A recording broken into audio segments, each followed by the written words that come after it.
Hello दोस्तों, a dream एक्सपीरियंट में आपका स्वागत है। आज मैं आप लोगों को जीव विज्ञान पढ़ाऊंगी। सो गाइस रेडी, चलिए पढ़ते हैं। पहला चैप्टर है जीव उत्पत्ति कोशिका विज्ञान, ऑरिजिन ऑफ लाइफ एंड काइटोलॉजी। इसका पहला क्वेश्चन क्या हुआ है, हमारा ब्रह्मांड किससे बना है। हमारा ब्रह्मांड किससे बना हुआ है, पदार्थ एवं ऊर्जा से। हमारा ब्रह्मांड पदार्थ एवं ऊर्जा से बना हुआ है। सजीव पदार्थ के संयोजन में कितने तत्व भाग लेते हैं, 27 तत्व भाग लेते हैं। सजीव पदार्थ के संयोजन में शेष 4 तत्व औसतन किस प्रतिशत मात्रा में मिले हैं। Oxygen 65%, carbon 18.5%, hydrogen 9.5%, nitrogen 3.3%। तो आप ये देख सकते हैं कि ऑक्सीजन सबसे ज़्यादा है, then carbon, then hydrogen, then nitrogen. ये क्रम भी लगाने को आता है। अब हम देखते हैं, दिया गया है जैसे लघु तत्व कैल्शियम एवं फास्फोरस सजीव पदार्थ के संयोजन में कितना योगदान करते हैं। तो लघु तत्व 1.5 एंड 1.0% इतना परसेंट संयोजन करते हैं कैल्शियम एवं फास्फोरस के। सजीव पदार्थ कार्बनिक तथा अकार्बनिक नामक 2 प्रकार के यौगिकों से बने होते हैं। इनमें कार्बन यौगिक अर्थात प्रोटीन, वसाएं एवं हाइड्रोजन का सजीव के निर्माण में औसतन कितने प्रतिशत का योगदान होता है। तो वसाएं एवं कार्बोहाइड्रेट का सजीव के निर्माण में कितने परसेंट का, 14%, 3%, 1%। नेक्स्ट क्वेश्चन पर आते हैं। स्टैनले मिलर ने जीवन की उत्पत्ति संबंधी ओपरेन की परिकल्पना के सत्यापन हेतु किन पदार्थों के संयोजन से अमीनो अम्ल एवं सरल शर्करा आदि कार्बनिक पदार्थ का निर्माण किया था। कौन कौन से हैं, मीथेन, हाइड्रोजन, जलवाष्प, अमोनिया एवं विद्युत ऊर्जा की उपस्थिति में। नेक्स्ट आते हैं, किस विज्ञानी को विज्ञान, जीव विज्ञान एवं जंतु विज्ञान तीनों का जनक माना जाता है। वो है अरस्तू। नेक्स्ट, जीवाश्मिकी का जनक उपमा किसे प्रदान किया गया। ये तो आपको पता हो, Leonardo da Vinci. Z DNA की खोज किसने की थी, ये इम्पोर्टेंट है, ये पूछा भी गया है पीसीएस में। नोर्डेम तथा वेग ने। डॉक्टर हरगोविंद खुराना के नोबेल पुरस्कार किसके, यानी डॉक्टर हरगोविंद खुराना को नोबेल पुरस्कार किसके लिए दिया गया है, सिंपल सी बात, आनुवंशिकी कोड की खोज के लिए। डीएनए के गतिशील और स्थान पर बदलने वाले खंडों को कौन सी संज्ञा प्रदान की गई है, ट्रांसपोशन। देन सर्वप्रथम किसने परख नली में डीएनए का संश्लेषण किया था। परख नली में डीएनए का संश्लेषण कोर्नबर्ग ने। जंपलीन की खोज मैक किल्थाम ने, मक्का में। डीएनए से आरएनए के संश्लेषण को क्या कहते हैं, डीएनए का आरएनए में चेंज होना। अनुलेखन, ट्रांसक्रिप्शन। समसूत्री विभाजन की खोज किसने की थी, वाल्टर फ्लेमिंग ने। डीएनए तथा हिस्टोन प्रोटीन कोशिका चक्र की किस अवस्था में पाया जाता है, इस अवस्था में। कैंसर किस कारण से होता है, सूत्री विभाजन को नियंत्रित करने वाली प्रक्रिया के बंद होने के कारण होता है। शरीर में घावों का भरना किस प्रकार के कोशिका विभाजन का परिणाम होती है, यह सूत्री विभाजन का परिणाम होती है। जाइगोट में किस प्रकार का कोशिका विभाजन होता है, सूत्री विभाजन। अर्धसूत्री विभाजन की खोज किसने की थी, फार्मर तथा मूरे ने। विनिमय किस अवस्था में पाया जाता है, पेचिटिन के। गुणसूत्रों की संख्या घटाकर आधी किस अवस्था में रह जाती है, प्रथम एनोफेज में। ओके, देखते रहिएगा, ये क्वेश्चन बार बार पूछे गए हैं। और और इनका बार बार पूछा जाना यही बताता है कि ये सब इम्पोर्टेंट है। ठोस आंतरांगों, जिह्वा, किडनी, यकृत, तिल्ली आदि पर किस ऊतक का रक्षात्मक आवरण होता है? एपिथेलियम का। और बीपीएससी में देखा जाए साइंस का महत्व अधिक होता है, और अब यूपीपीसीएस भी पूछ रहा है। कैरोलस लीनियस ने वर्गीकरण की कुल कितनी इकाई को बनाया है? 6 इकाई को। जाति, वंश, कुल, गण, वर्ग, संघ। वायरस की खोज रूसी वनस्पति शास्त्री इवानोवास्की ने किए थे 1892 में। वे पदार्थ जो वायरस को नष्ट कर देते हैं क्या कहलाते हैं? इंटरफेरॉन। वायरस संक्रमित कोशिकाएं आत्मरक्षा हेतु किस पदार्थ को उत्पन्न करती हैं? इंटरफेरॉन को, वायरस से रक्षा करने के लिए। गंगा नदी को शुद्ध करने में अपमार्जक का कार्य कौन कर रहा है? जीवाणुभोजी। वायरस किसके बने होते हैं?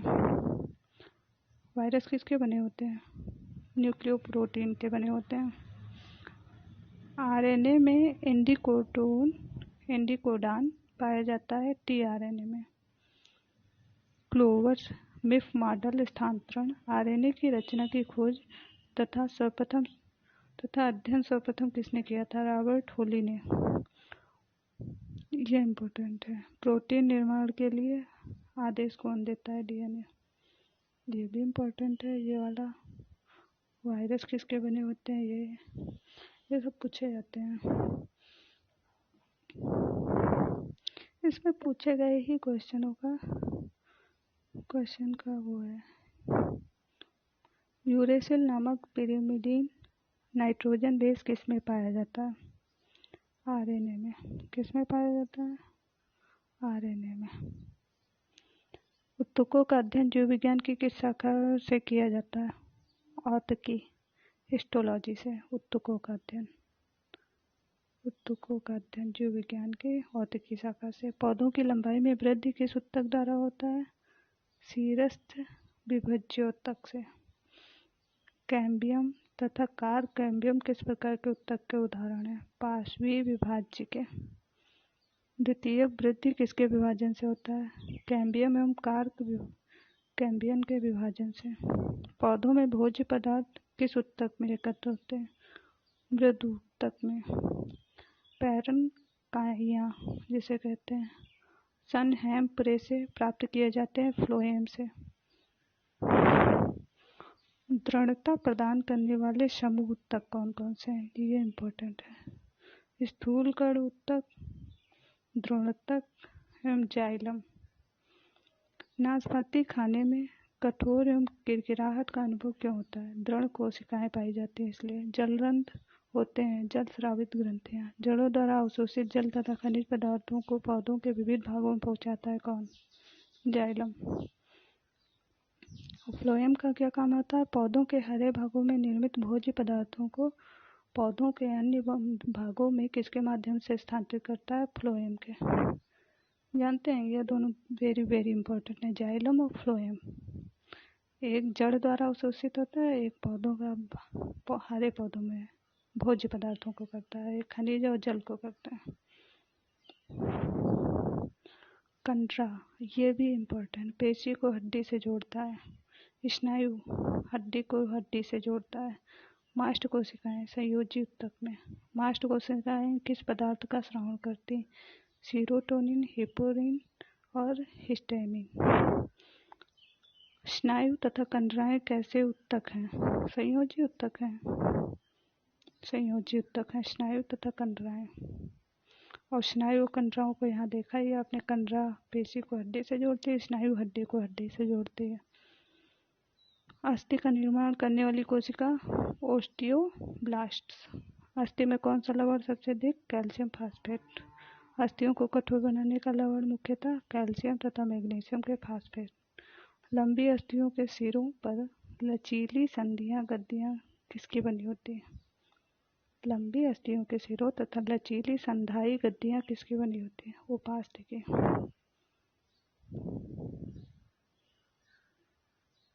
हैवर्सियन नलिकाएं तंत्र कहाँ पाए जाते हैं? केवल स्तनियों की अस्थियों में। वोल्कमान की नलियाँ पाई जाती हैं स्तनियों की लंबी अस्थियों में। कंडरा किसकी बनी होती है? केवल कोलेजन तंतुओं के। कंडरा भी आपने देखा ही, ये किसको जोड़ती है? पेशी को हड्डी से जोड़ती है, याद रखिएगा। पैरों में मोच किसके कारण होता है? ये तो पता होगा आपको, स्नायु के टूटने के कारण। कंडरा किसकी बनी होती है? केवल कोलेजन तंतु। ये रिपीट कर दिया है क्वेश्चन। वायरस का बाह्य आवरण किसका बना होता है? प्रोटीन का। बैक्टीरियोफेज से आप क्या समझते हैं? ऐसे वायरस जो केवल जीवाणुओं के ऊपर आश्रित रहते हैं बैक्टीरियोफेज कहलाते हैं। पोलियो का टीका किसने खोजा? ये शाबिन ने खोजा 1906 में। पशुओं के रिंडर पेस्ट कैसे फैलता है? वायरस द्वारा पशुओं में फैलता है।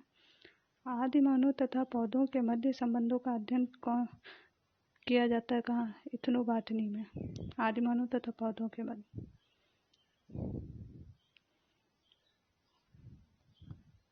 अब परिपक्व फल पकने के बाद मुलायम क्यों हो जाते हैं? मध्य पटल के घुलने के कारण। कोशिकावृत्ति के निर्माण में कौन से पदार्थ शामिल होते हैं? ये इम्पोर्टेंट है क्वेश्चन। कोशिकावृत्ति के निर्माण में कौन कौन से पदार्थ शामिल होते हैं? Cellulose, pectin, lignin, hemicellulose, chitin, cutin. याद रखिएगा।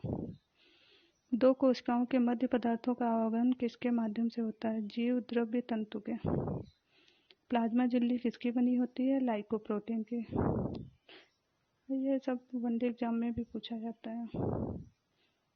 मध्य पटल की रचना किसके द्वारा होता है? कैल्शियम तथा मैग्नीशियम के पैक्टर से। रोबोसोम के दोनों सब यूनिट्स के आपस में जुड़ने के लिए किस आयन की आवश्यकता होती है? Mg++ आयन की। पॉलीराइबोसोम का निर्माण मुख्यतः किस समय होता है? प्रोटीन संश्लेषण के समय।